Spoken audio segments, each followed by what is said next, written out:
couple things to keep in mind. When we're talking about holding, we're talking about feet, beat, and jerk. You want them on. Chop blocks. Remember, we no longer have that one goes low, then the next one is high-low. We have a problem. That'll be one of the videos in here, one of the plays. And then when we're talking about blocks in the back, one of the key components is make sure that you see the separation prior to the block. That'll help you. Okay? Just because you turn, contact's already there, unfortunately you probably missed something. So it's going to be better to lay off the flag. So keep those things in mind when you're going through it, okay?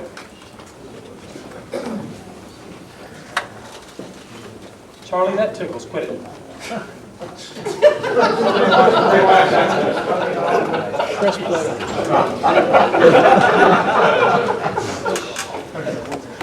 Welcome to the 2012 Arizona Football Official Training video.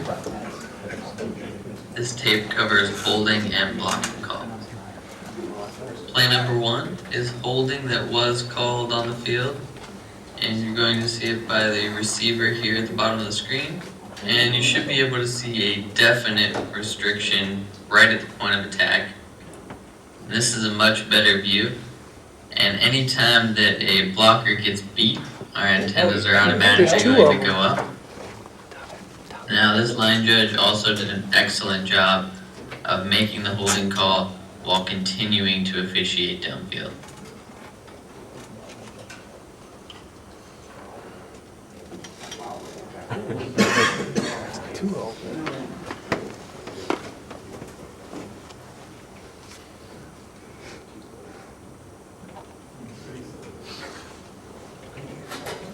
Play number 2 is another hold that was also picked up. And in this play, you're going to be able to see something that we always look for when it comes to holding, and that is the blocker taking away the feet of the defender. You can better see this once we get to the end zone view. And from here, you're going to look at the defender's legs. You can see that awkward leg movement when one of his steps is taken away. This block occurs right in the referee's area of responsibility, and it was picked up. Good call.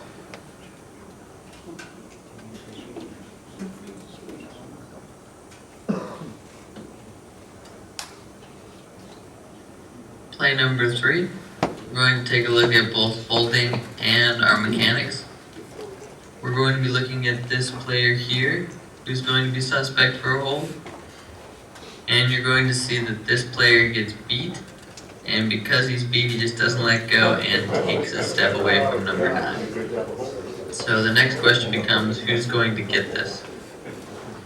So let's go ahead and freeze it here and take a look at the areas of responsibility. And we can see that the umpire in this case is responsible for this backside blocking action, and the referee is responsible for the passer and the action around the passer. The referee did a nice job of opening up his vision and picking up this hold.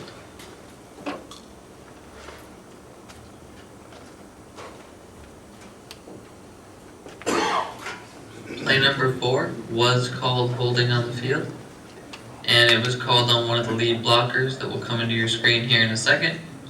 And from this angle, it looks like we did have a decent jersey pull, but like usual, the end zone view will be the most telling. So let's take a look.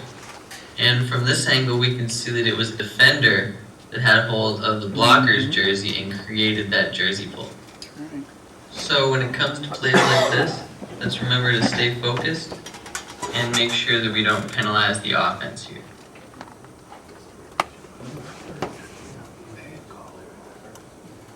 Right, the defender did nothing illegal there. He is allowed to grab the jersey and try to reposition the blocker to make an attempt at the runner. Play number 5 is a possible hold that was not called on the field. So let's take a look.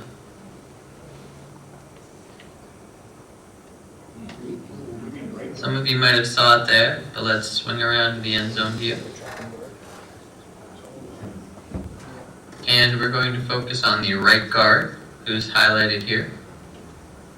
And he's going to get beat by the defender that he's trying to block. And because he gets beat, he's going to just reach out and hook and restrict that defender. This block is right at the point of attack, and the two officials that are best able to pick this up would be the referee or the umpire.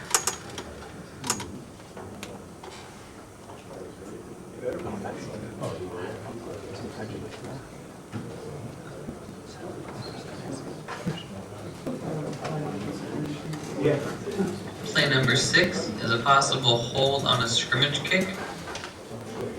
And this was not called on the field, but it should have been. And you can see on the left of your screen there, the receiving team player take down a member of the kicking team. And anytime we have a blocker hold and take down a defender, we're always going to call that, even if we're not at the point of attack. But in this case, the block did occur at the point of attack and could have been picked up had we used proper mechanics. So as you can see here on this play, the back judge is responsible for the receiver, and the line judge is responsible for the gunners or the blocks out in front of the receiver. And the only time this would change is if the ball is going to come down or be caught on the line judge's side of the numbers, in which case the line judge and back judge would then switch responsibilities.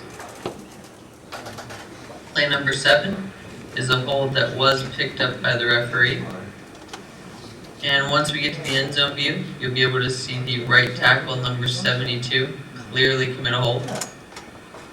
And this hold occurs right in the referee's primary area, and he's the one that gets this with a good call.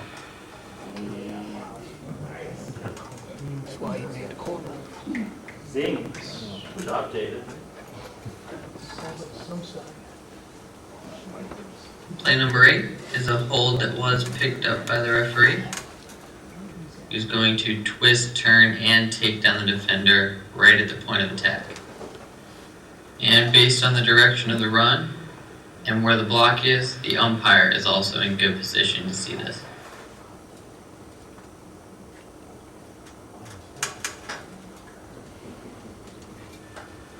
Play number 9 is a hold that was correctly called on the field.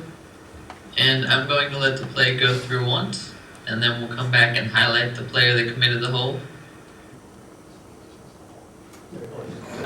So let's go ahead and highlight the player. It's going to be the left tackle here. And he's going to meet all 3 of our holding requirements based on philosophy. Number 1, his feet are no longer between the defender and the ball carrier. He's also going to get beat based on positioning, and there's going to be a definite jerk on the jersey that causes restriction. Now, you might not need all 3 of those things for a hold to occur, but if they do occur, especially at the point of attack, it should be called. Play number 10 is a hold that was called by the referee. And you can see the left tackle grab a hold of the defender by the shoulder, twist, and take him to the ground. This was right at the point of attack, and a great call by the referee.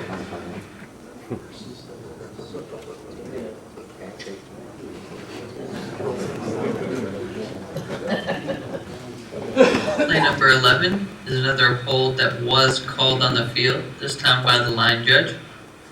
And it's going to be called on our blocking slot receiver.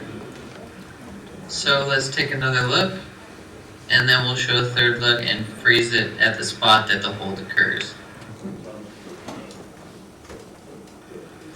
And you can see that the blocker is able to keep his feet moving, staying between him and the ball carrier. That is until this point. At this point, he's about to get beat. And if he does, more than likely going to have a hold. And that's exactly what happens here. He doesn't let go, takes the defender to the ground. This was a solid holding call.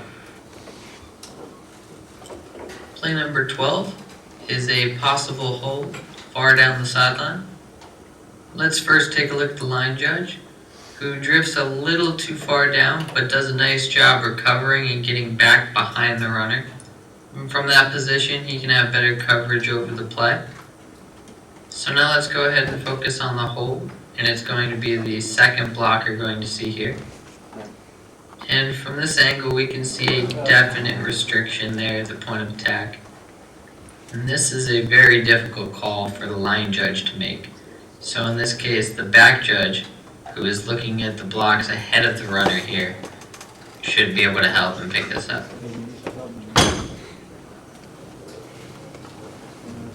Alright, now we start into our block below the waist plays. And it's important to remember that blocking below the waist is a safety related foul. So if we have any player who goes low illegally, even if the contact is only slight, we definitely need a call for block below the waist. So let's watch this player here. And he's going to go downfield and block a defender definitely low. And even though this contact was slight, remember it is a safety foul. So it does need to be picked up, and the umpire did a great job of getting it here.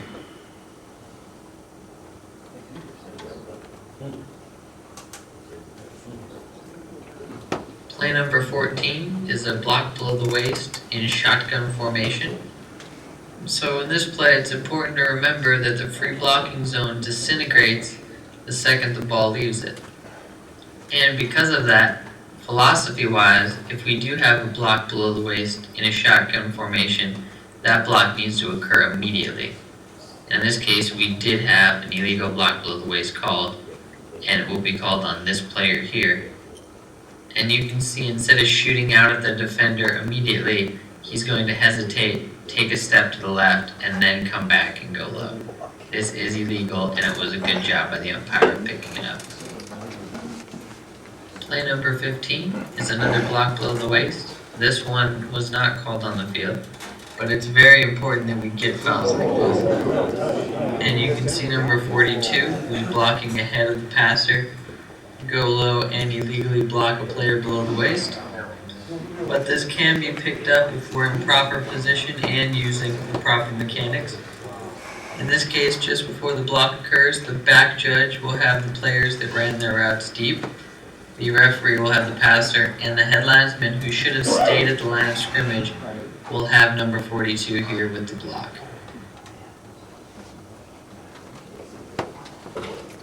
Play number 16 is another block below the waist that was not called, this time by the running back.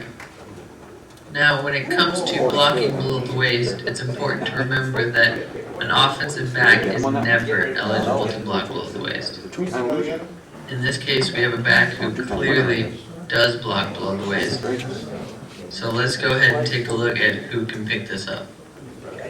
Now, because the passer is not threatened directly at this point, the referee should be able to open up his vision in order to pick up this illegal block. Play number 17 is a great example of a chop block, and the umpire on this play did an excellent job of picking it up. So let's take a look and see if we can see it. You can see the flag come in there, but it did happen pretty quick, so let's take another look. And we're going to be looking at the same players the umpire was looking at. That's the center and both guards. And if we focus in there, we can clearly see the center engage high and the left guard go low. And this is a big safety foul, and the crew here did an excellent job of getting it. Alright, now we're going to move into our block in the back plays. In this play, we're going to watch our receiver blocking back towards the ball. And from these first two angles, it sure looks like a block in the back. Now, there was no block in the back called on the field. And once we swing around to the end zone view here, we'll be able to see why. This angle gives us a little bit different perspective. And from this angle, it looks a lot more like a side block. So we'll go ahead and freeze it here just when the block occurs. And here we can see that initial contact is from the side. And in addition to that, the approach angle was not in our block in the back triangle as you'd expect. And also the player falls to the side. This was a great pass. Guys, that's what I was talking about before. Blocks in the back, if you take a moment, you don't have to throw the flag immediately. If you take a moment to see how that player starts to fall, then that'll give you the answer of where the contact really occurred. So keep that in mind, okay? Play number 19 was not called a block in the back, and we're going to be watching the receiver at the top of the screen. And that player does drive through the defender's back as he's blocking him. But let's go ahead and take a look at how the block started. And if we focus in on our keys, in this case it would be the head linesman's, and we can see that initial contact is to the front. Therefore, even if he slides around in making this block, it is a legal block. Play number 20 is a block in the back that occurs on a free kick, and this was not called on the field. So after the first replay here, we're going to show it again and see how we can pick this up. And anytime we have a deep kick that doesn't threaten a pylon, both the umpire and head linesman should be moving upfield and watching these blocks out front. In this case, we'll be looking at these two players here. At this point, the umpire and the head linesman should be almost at the 10-yard line.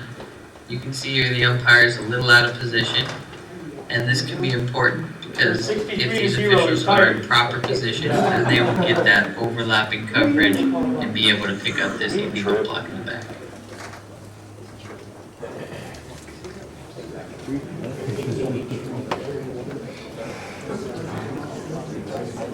Play number 2 is another block in the back on a free kick. This was also not picked up. These plays are not easy. There's often a lot of traffic to look at. But you'll notice first off the headlines at the top of the screen advancing downfield to get a better view. This is not only important in the coverage of the play, but also because the head linesman and umpire do have the dead ball spot for the majority of the field. So let's go ahead and take a look at the block in the back. You're going to see number 31 here for the return team. Possibly commit a block in the back foul. So let's show it again, and we'll slow it down and freeze it when the initial contact occurs.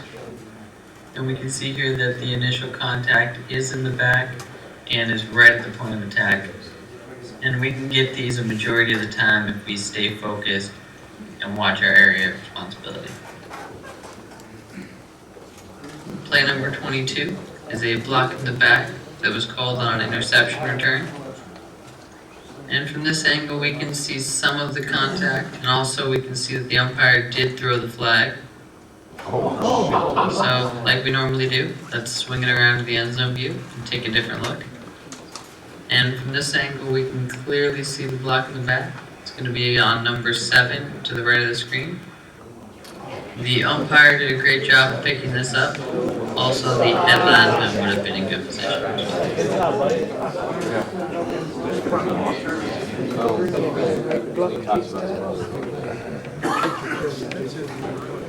Play number 23. We have a possible block in the back by the inside receiver to the left of the formation. And from the press box view, it does look like a block.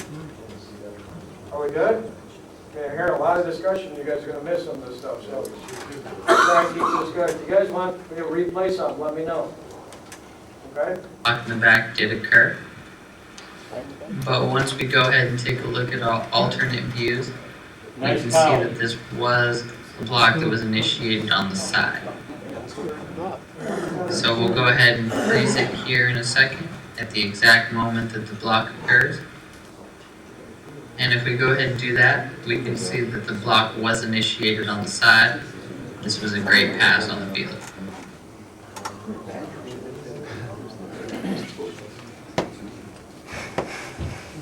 Play number 24 Hey Matt, is another one of those plays. did everyone agree that was a pass? What's up? Did everyone agree that should not be a block in the back? Are you having an issue? No, I just heard some people saying that they didn't know if they would pass on that. Just Make make sure that's a pass, everyone. Are we good? Can't get much cleaner than that. Is that originally can look like a block in the back, but once we go ahead and break it down, we'll see that it is a side block. So keep an eye on the goal line here for that block as the player came back towards the ball. And if this was a block in the back, the official who would most likely pick this up is the back judge. But we'll go ahead here and freeze it and show that the contact actually was initiated on the side. And this was passed on the field, and it was a great job by the crew. Or the back judge. Good job.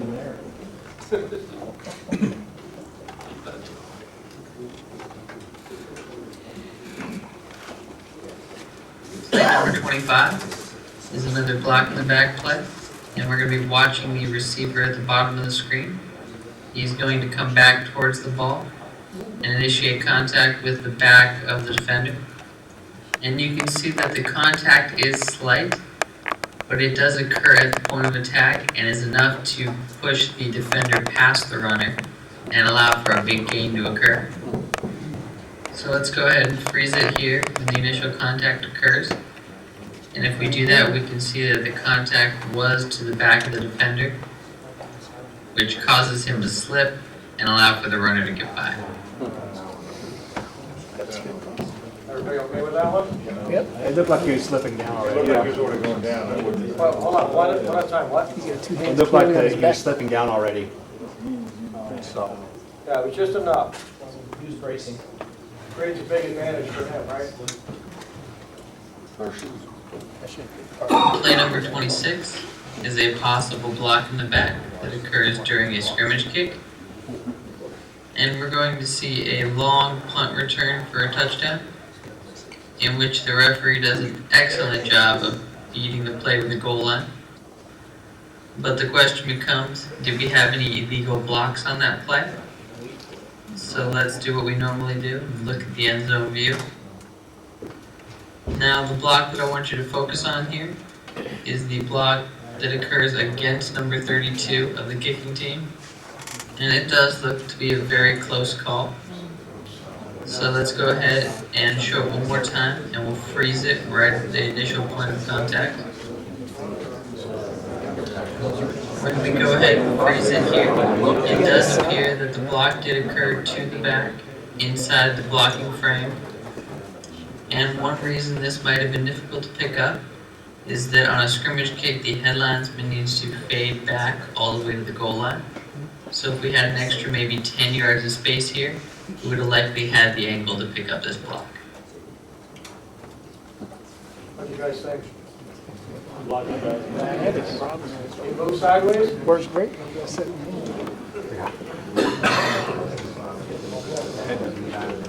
That's a tough one in a 5-man running. There'll be one at the end that's really deep. Play number 27. And there's not much in question here, but you're going to see a few different side blocks occur almost simultaneously. So let's show it one more time before we slow it down and freeze the points of initial contact.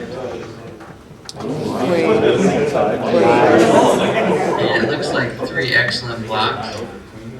But let's go ahead and freeze it anyway just to see where the contact occurred.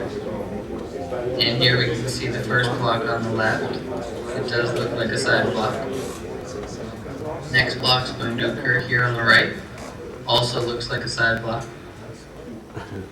Good job by the crew passing here.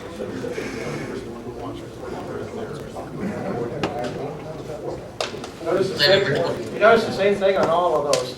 All 3 players, after the contact initially got hit, they all started floating to their side. Okay? What about number 40? All right, so in 40. Yeah. Everybody think about Let's see if we can So let's show it one more time at full speed before we slow it down and freeze the points of initial contact. I'm sorry, which 40? Keep running. 41. 40 white, you'll see him in a moment, all right? And it looks like 3 excellent blocks. But let's go ahead and freeze it on the range just to see where the contact occurred. And here we can see the first block on the left. It does look like a side block.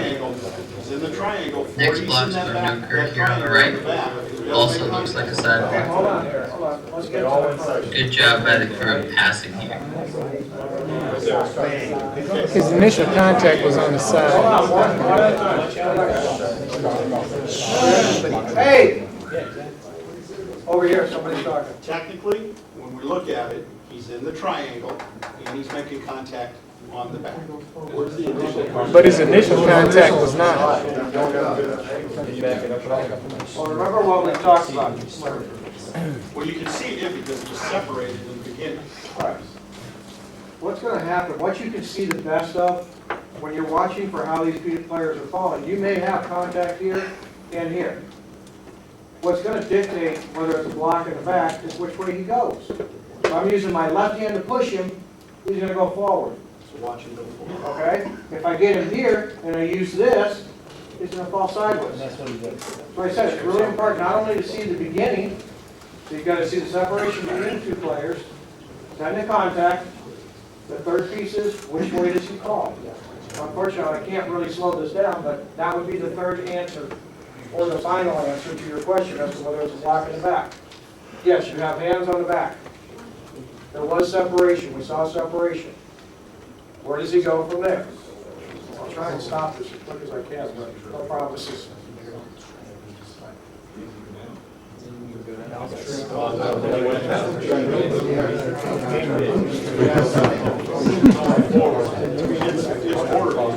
I mean, does the contact that he creates of him pushing him into his fellow player change his angle? Does it look like he's going to go still going forward? Maybe, maybe not. What was the score? But put all three pieces together. What difference is that? Because to see where the contact occurred. And here we can see the first block on the left. It does look like a side block. Next block's going to occur here on the right. Also looks like a side block. Good job by the crew of passing here. Right there is where he comes in. Imagine where he goes. It seems like he tripped on his own player to me, as opposed to he went down from contact by the block. While I agree that one is close, I personally would pass on that because I felt that the guy that got blocked went down as a result more of tripping on his teammate than as a result of the block. And he really, his teammate probably took him out more than the block. Right. Right. Okay? Yeah, he was never Everybody gonna good make with a that? play. He's never gonna make a play. Play number 28 is a possible block in the back on a scrimmage kick. In this case, we're going to be watching one of the gunners. And he's going to get blocked by a receiving member coming back towards the ball. It is a very hard block. But in this case, if it wasn't to the back, it's a completely legal one. So let's go ahead and show it a couple of times here. Point out where the initial contact occurs. Watch up in here. Right here, we can slow it down and see that the initial contact did occur on the side. So that makes this a legal block. This was a good pass by the line coach.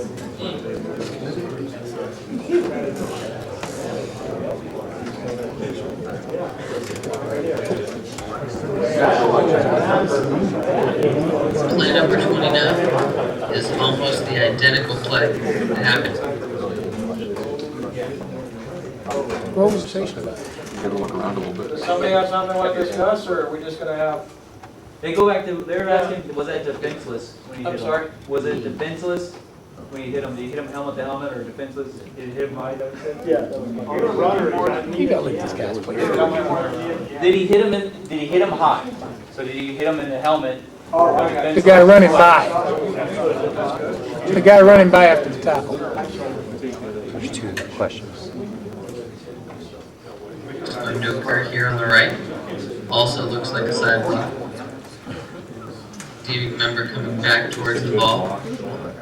It is a very hard block, but in this case, if it wasn't to the back, a completely legal one. Okay, David's question is this high and to the head? No. Well, He's high, but he ain't in his head. let's see what's here. That was the piece that I wanted in your brain. So let's go ahead and show it a couple of times here. Point out where the initial contact occurs. Right here, we can slow it down. The initial contact did occur on the side, This block looks so like that nothing. makes I this think a that's legal very block. fair. That's clean. Good pass by the line coach. Watch when the runner goes down. The question is, Or about the runner does getting the kicked in the head. defender, this guy right here, watch his knee. Look at his hand. Oh, that kid's standing up on the tackle. Yeah, he was getting up. But he didn't. Nothing. That's incidental contact. What do you guys think? The question was on the, once the runner's down, was the would-be tackler hitting them in the knee, or hitting them in the head with the knee? Incidental contact. I say it's incidental. The kid's getting up. The longer the runner stays down. See, he's getting up. Kept his ass. That's incidental. Play number 28 is a possible block in the back on a strike. In this case, we're going to be watching one of the gunners, and he's going to get blocked by a receiving member coming back towards the ball. It is a very hard block, but in this case, if it wasn't to the back, a completely legal one. So let's go ahead and show it a couple of times here. We'll find out where the initial contact occurs. Right here, we can slow it down and see that the initial contact did occur on the side, so that makes this a legal block. This was a good pass by the line judge. Dad, go ahead and stop it right here. Okay, what we're watching is this guy. Right. And the question is when the runner, number 3, goes down, in your opinion, does he look at him, line him up, and get him with a knee to the helmet? Or is he trying to stutter step and get away and thinking this guy might pop back up and I don't know what he's going to do? So let's watch the play. There he's down. We got 1 step, 2 step, 3 step, and that's a punishing knee drag. Play number 29. Come on. I don't know. I think in real speed, I think he was honestly trying to miss it. But it certainly gives you something to be thinking about out there, something to be aware of. You can dead ball issue the